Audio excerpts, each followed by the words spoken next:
los desafíos que debe asumir la paz total en términos de esa reparación histórica y la influencia que pueda tener la discusión de ese capítulo étnico con todos sus legados, con todos sus pendientes, con todas sus lecciones aprendidas, todos estos otros procesos de paz que hemos vivido, y cómo eso de alguna manera implica, ¿cierto?, al pueblo afrocolombiano, negro, palenquero y raizal. Yo creo que en este país todavía es necesario hacer toda una pedagogía étnica. Richard y el equipo del COMPA la hace permanentemente. En esta gran pregunta de redondearnos las implicaciones de los procesos de paz, reparación histórica y las alegrías y frustraciones del capítulo étnico, ¿en qué vamos con este país? ¿Qué vamos? ¿Qué nos espera en paz total? Antes de ayer, estábamos en una actividad que nos habían invitado. Estaba la crema innata de los violentólogos, masólogos de este país. Ya invitaron a una cuanta gente del barrio como yo a esa reunión. Y en esa reunión pues, estaba Oti Patiño, el jefe de la negociación del diálogo entre el gobierno nacional y el ELN. Y el tema era precisamente el mecanismo de participación. Y un alto empresario gremial, que no puedo decir nombre aquí ni el gremio porque el compromiso es que esa reunión era confidencial y lo que se decía ahí se quedaba, dijo que pareciera que las organizaciones o los gremios que estaban relacionados en las 30 que definió la mesa eran afines al ELN.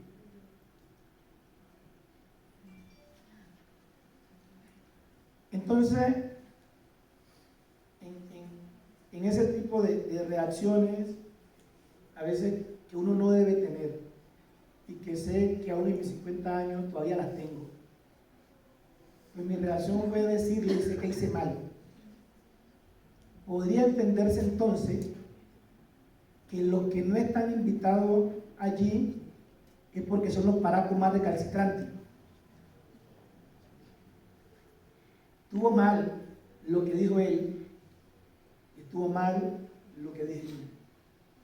Esto lo traigo a relación para decir que esa es casi la condición colectiva que hoy tenemos en el país en torno a la paz, en torno a cómo se tiene que construir la paz. Pero también porque en ese escenario la discusión que pusieron muchísimo es que a quienes representaban los que estaban allí. Y resulta, o sea, los 30 que se ven con, y resulta que cuando se mira la lista de quienes están allí, hay muchos procesos territoriales, muchos procesos sociales, muchos procesos territoriales. Entonces también se entiende que hasta para trabajar temas de paz, quienes no han sufrido de manera directa el conflicto armado, se creen con el derecho de hablar y negociar por quienes lo han sufrido directamente. Entonces, hasta negociar la paz se pretende centralizar en Colombia. Aquí tienen que hablar los académicos, que los respeto muchísimo, las ONG de nombre muy rimbombante, que los respeto muchísimo, pero Nícar Moreno, porque viene de Tanguí, de un pueblo que he pasado 3 veces, ¿qué autoridad tiene para hablar de paz?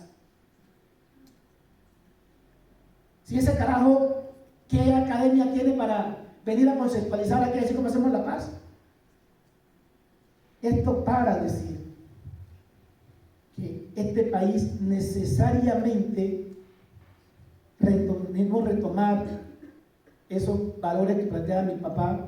Tenemos que conocernos, reconocernos y respetarnos en la diversidad. El capítulo étnico es la constitución étnica de este país. No solamente por el rango a que subió por el acto legislativo, sino por lo que representa en términos de unidad de los pueblos étnicos. Gitanos, rum, pueblos indígenas, pueblo negro, afrocolombiano, patupí y raizal. Antes del capítulo étnico, cuando se hablaba de pueblos étnicos, nos podían separar. No, estos son los derechos de los negros, y eso está bien. Estos son los derechos de los indígenas, estos son los derechos de los gitanos. Hoy, cuando se habla de capítulo étnico, se habla de derechos de rango constitucional de estos pueblos. Ese es un primer elemento positivo del capítulo étnico. El segundo elemento es que nos ha permitido mantener una articulación como pueblo. De hecho, la comisión étnica no desapareció después del acuerdo. Tenemos reuniones periódicas y una vez se dijo que se iba a reanudar los diálogos entre el ELN y el gobierno, inmediatamente le escribimos al gobierno y dijimos, aquí estamos. Y estábamos allá cuando el gobierno de Duque suspendió, si ustedes van, también estamos. Pero también nos quedamos como comisión étnica en esa articulación, haciendo seguimiento y sacando informes a la implementación del capítulo étnico. Y ahí viene otra situación. Según los informes del Instituto CRO, que es el que le hace seguimiento al acuerdo final, el acuerdo final en su conjunto va en un 30, a veces dice que 32, a veces 28, 30% de implementación. Y dicen también en su informe que el capítulo étnico está en un 13%.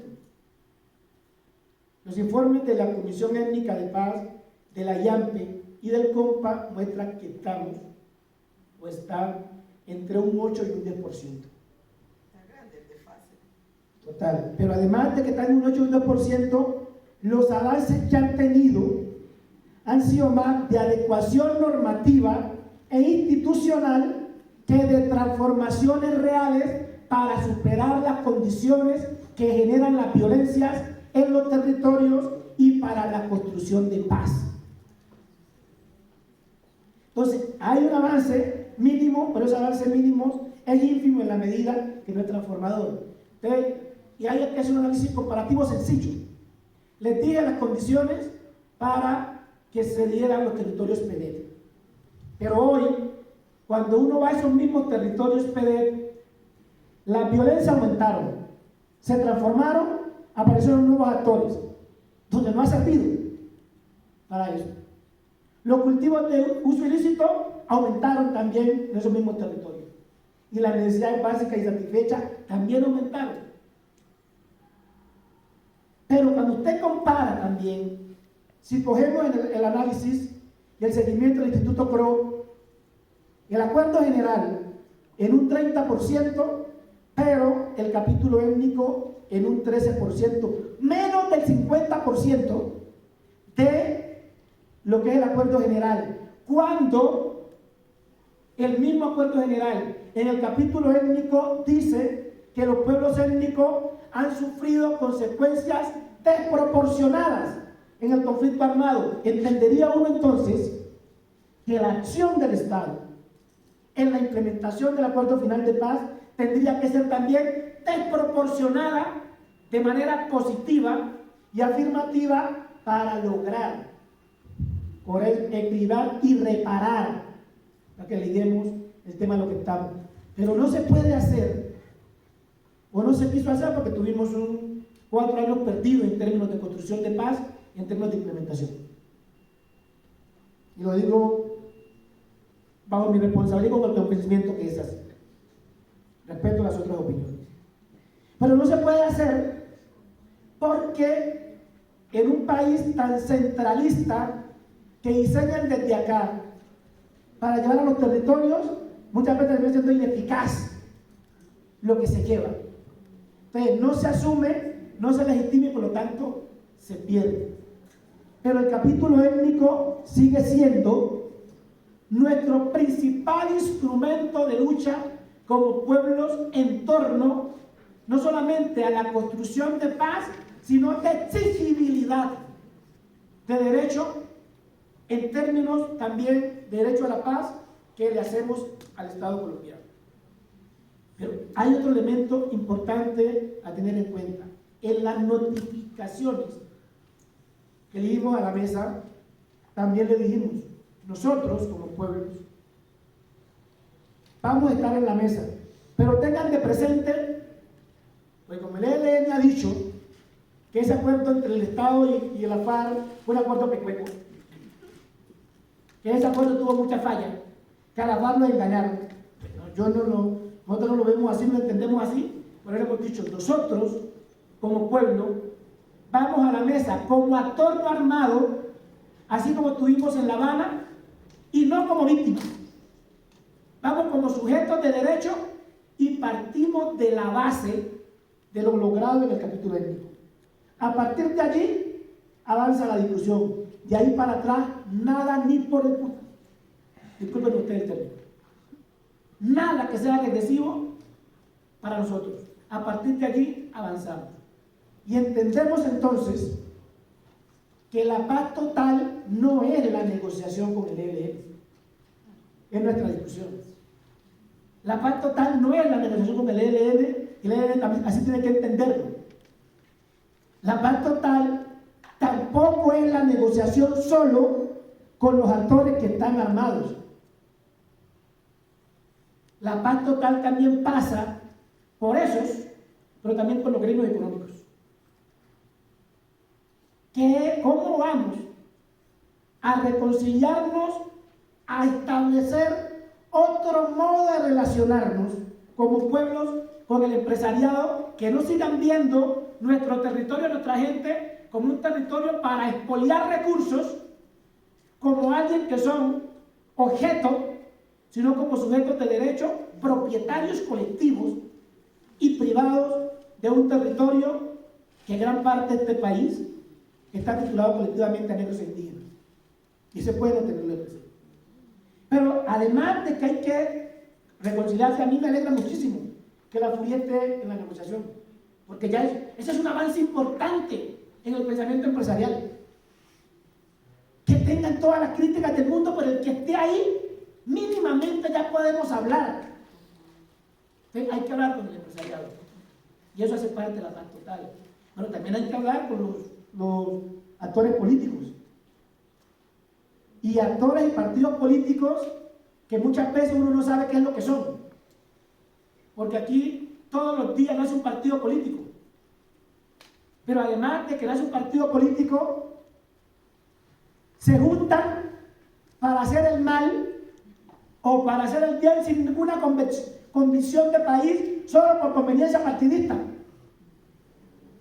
Entonces, ¿cómo es que vamos a lograr eso? Pero también aquí hay que hacer un acuerdo sectorial de sociedad civil. O sea, que hay que decolonizar mentes. Aquí hay que quitarle la violencia al lenguaje. Aquí hay que quitarle esa violencia racial al lenguaje. Usted el día que le va mal no va a tener un día negro, hizo las cosas bien.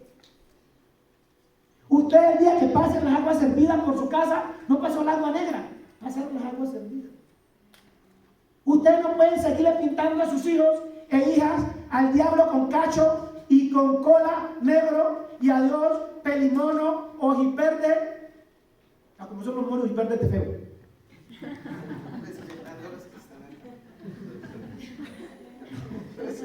O sea, esto requiere que terminemos también. La paz total pasa por todo eso. No nos metamos en la cabeza y creamos que este es un problema solamente de actores armados, ni solamente que hay que resolver, como dicen todos, no, aquí hay que resolver los problemas estructurales que generaron el conflicto armado. Sí, podemos negociar con los parancos, negociar con la guerrilla, y los otros, los que financian eso, los que viven de esa violencia, también hay que negociar con ellos. Eso para nosotros es la paz total. Y a partir de allí, también la reparación y la posibilidad de participación. Muchas gracias. Si te acuerdas de la pregunta, seguro, Segurísima. después de todo ese recorrido que nos hizo Richard aquí.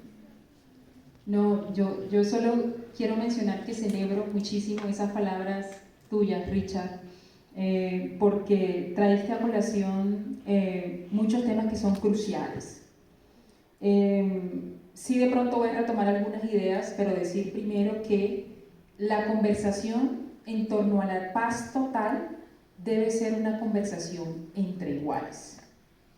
Y digo esto porque parece obvio, pero no es posible tener una conversación entre iguales cuando hoy a la primera mujer negra en ocupar el máximo cargo de representación política en el país sigue estando completamente ridiculizada y exotizada en la prensa nacional.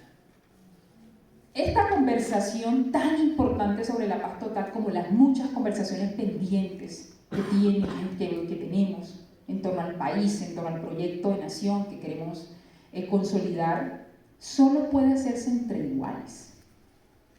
Y eso supone reconocer que mi interlocutor está partiendo del hecho de reconocer la existencia legítima de personas, ya lo decía Richard, diversas, diferentes, que pensamos probablemente muy opuestas, pero en últimas de personas. Y hay que decirlo así, de personas, porque ya el debate va porque somos animales, porque la vicepresidenta se parece a un simio, porque la vicepresidenta cuando va en una visita diplomática sur-sur para conectar con el olvidado continente africano de donde provenimos todos, entonces la vicepresidenta Francia Márquez va a trabajar. Entonces, sí es bueno decir esto porque la única forma en la que vamos a consolidar o hacer esta transición, si fuera esa posible, hacia la paz, la única forma en la que vamos a poder aproximarnos a esta justicia en transición es cuando tenemos esa conversación entre iguales. Es reconocer a la otredad en su ser íntegro, legítimo, y reconocer que las mujeres negras, por ejemplo, siempre estuvieron relegadas a ocupar la cartera de cultura. Porque de pronto se piensa que las mujeres negras solo servimos para, no sé, bailar ballet, fandango, qué sé yo. Y esa es la exotización de la mujer negra en Colombia. Cuando una mujer negra como Francia Márquez demuestra que además es posible hablar de paz, que además es posible conectar al continente africano con el mundo, que además es posible hablar de los efectos devastadores del racismo ambiental, cuando además una mujer y una mujer negra pone en la agenda pública estos debates, uno dice, wow, como que la población blanco-mestiza dice, los negros pueden pensar.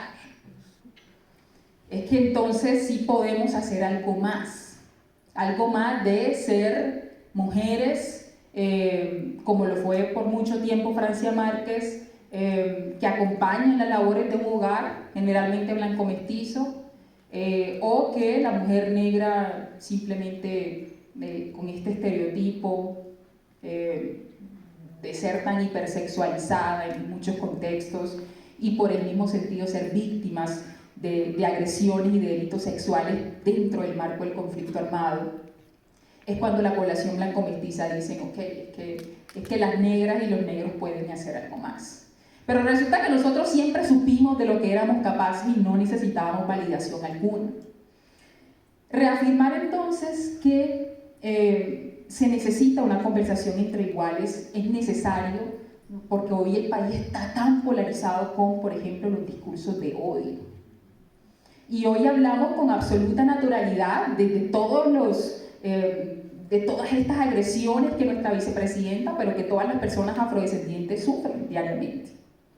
Entonces recalco mucho eso porque si una conversación con cualquier grupo armado va a ser posible, va a tener que serlo bajo ese supuesto, que es un supuesto del discurso mismo, Es decir, son condiciones, Habermas lo decía, condiciones mínimas del discurso.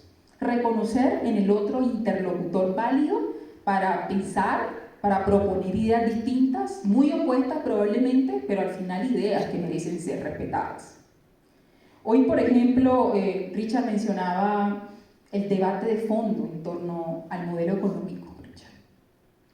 Y ese es un asunto fundamental porque cuando hablamos de los territorios negros, hablamos de territorios ahorcados por las economías ilegales.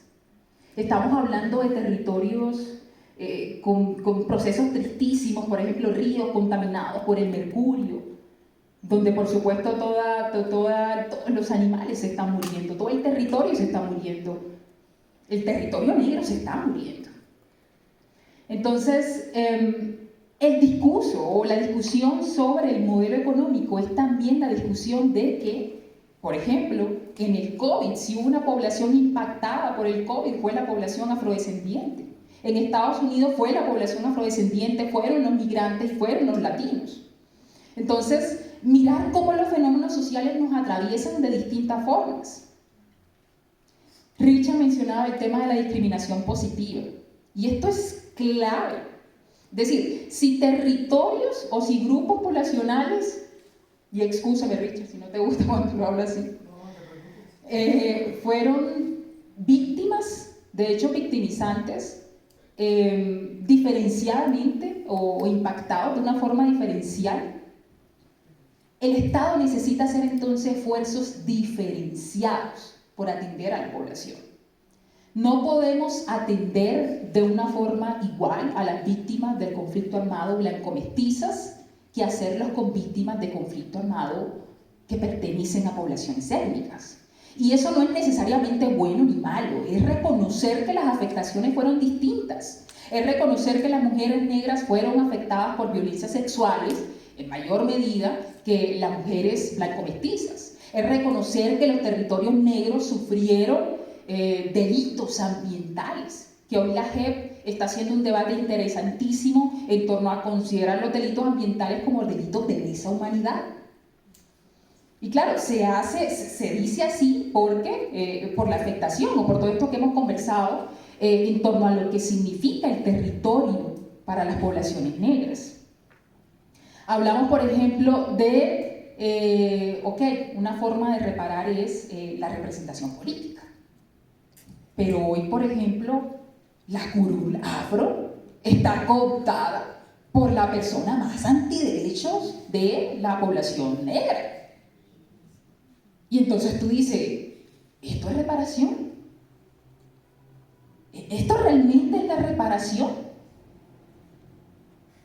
No basta entonces que un negro se reconozca como tal, bueno, Polo Polo se ha reconocido indígena, negro y de todo, evidentemente, pero más allá del fenotipo también basta la conciencia plena de lo que significa ser una persona afrodescendiente en el mundo, de lo que significa ubicarse en el mundo como una persona racializada. Y entonces la cooptación de los espacios políticos por personas blanco-mestizas o por personas que, siendo afrodescendientes, pues denigran de los derechos de su misma etnia, pues claramente es bien problemático. El capítulo étnico, ya lo decía Richard, si hay un capítulo que ha registrado bajísima implementación, y lo ha dicho el Instituto Kroc, ha sido el capítulo étnico. Una de las medidas de reparación en torno al acuerdo de paz que tiene la población étnica es justamente la protección de su vida e integridad física. Y hoy lo que estamos viendo desde la firma del acuerdo de paz, y eso lo dice Indepaz, más de 1.400, ojo, estas son las cifras que están ahí, pero que sabemos que hay un subregistro de casos enorme, más de 1.400 personas defensoras están siendo asesinadas. Y entonces cuando hablamos de personas defensoras toca ponerle apellido, personas defensoras, muchas de ellas pertenecientes a poblaciones étnicas, personas campesinas, grupos indígenas, poblaciones afrodescendientes, negras, raciales o palenqueras.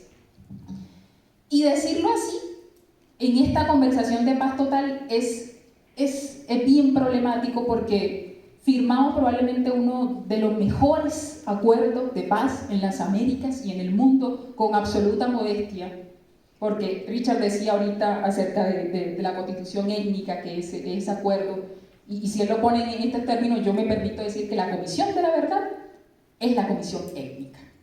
Es la primera comisión en el mundo, con todas las experiencias de justicia transicional que ha pasado el mundo, que tiene un enfoque interseccional, diferencial y étnico-racial.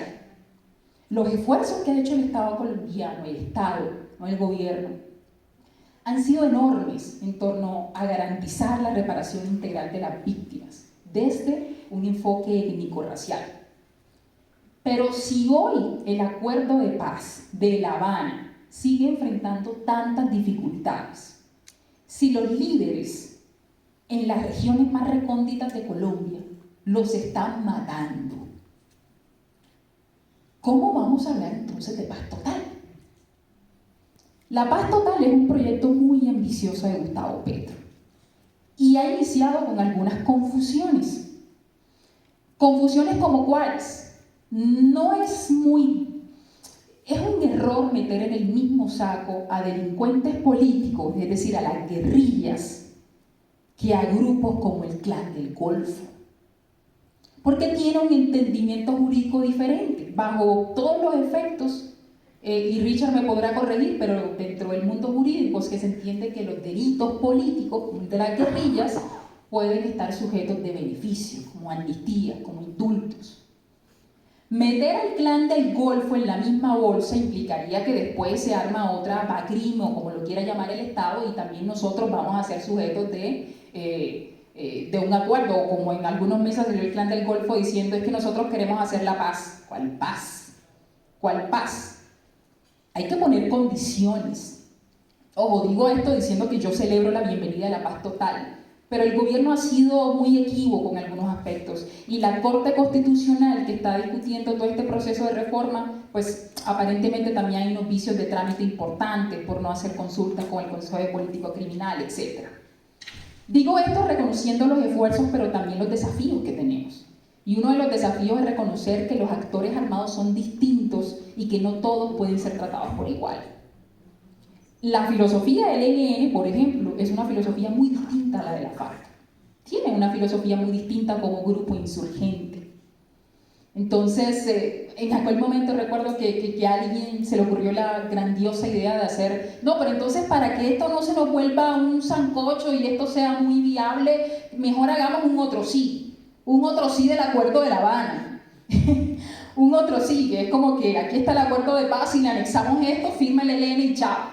No, la paz no se hace así. La paz va a implicar desafíos, va a implicar retos. Y si queremos hacer un proceso serio con el ELN y con otros grupos armados, que también sean bienvenidos a este proceso de transformación, hay que hacerlo con base en esas diferencias que hay entre los grupos insurgentes, en esa diferencia que hay entre los grupos armados. Entonces, decir también que en este contexto toca entender lo que es el racismo. Y por eso de pronto habría esta conversación sobre lo que es leernos y sabernos como iguales. Porque el racismo, o lo que es el racismo, ha estado completamente separada de esta discusión. Y aunque se ha hecho un esfuerzo tremendo por las organizaciones de base de posicionar el tema, lo cierto es que el racismo ha permeado todas las esferas de la sociedad. Entender al racismo como algo estructural y sistémico implica, por ejemplo, darnos cuenta que el Estado reproduce prácticas racistas y que el Estado, cuando no adopta una política pública desde un enfoque étnico-racial, reproduce prácticas racistas. El racismo no es una creencia o ideología, como dice Ibram Kendi, de gente mala. No, tú eres racista, entonces tú eres malo. Ay, pobrecito, tú eres racista, supéralo. No, eso no es racismo. El racismo está tan anclado en la sociedad y es tan estructural y sistémico que el Estado lo perpetúa. Que incluso hay racismo dentro de los pueblos étnicos, dentro de los pueblos afrodescendientes. ¿Cómo hay racismo? Queriendo blanquearse. ¿Y cómo se blanquea a la gente negra? Pues obviamente no podemos blanquear la piel, aunque ha pasado, porque evidentemente sí han hecho esfuerzos por blanquearse la piel. Se blanquean, decía Fanon, el alma, se blanquean el idioma, se blanquean la forma de hablar, se blanquean, Richard ya lo decía, cómo nos comunicamos en el Caribe, en la costa pacífica, se blanquean hablando suave, se blanquean cambiando su forma, se blanquean de muchas formas, ¿cierto? Entonces, reconocer el racismo como tan estructural y como tan sistémico implica un compromiso directo, y es el compromiso de sabernos y de ser activamente antirracistas. Ser antirracistas no es lo mismo, cito a Ibram Kendi, no es lo mismo que no ser racista. Cuando tú dices no soy racista, tú tomas una actitud pasiva frente a la discriminación estructural. Pero cuando tú dices yo quiero ser y me declaro positivamente antirracista, tú dices yo trabajo, aunque soy blanco mestizo y estoy desde mi posición probablemente lejana, trabajo y quiero y propendo por los derechos de las personas afrodescendientes, por contribuir activamente a la voz que tengan las comunidades negras, por contribuir a que Richard siga hablando en más espacios y en más escenarios, por contribuir en que los pueblos negros sigan tomándose más espacios. Eso es ser antirracista, es un compromiso fundamentalmente con los otros, pero también con uno mismo, que pasa por reconocerme ético, por reconocer el valor de la otredad y el reconocimiento y la afirmación y el poder que tiene reconocerle en su diferencia.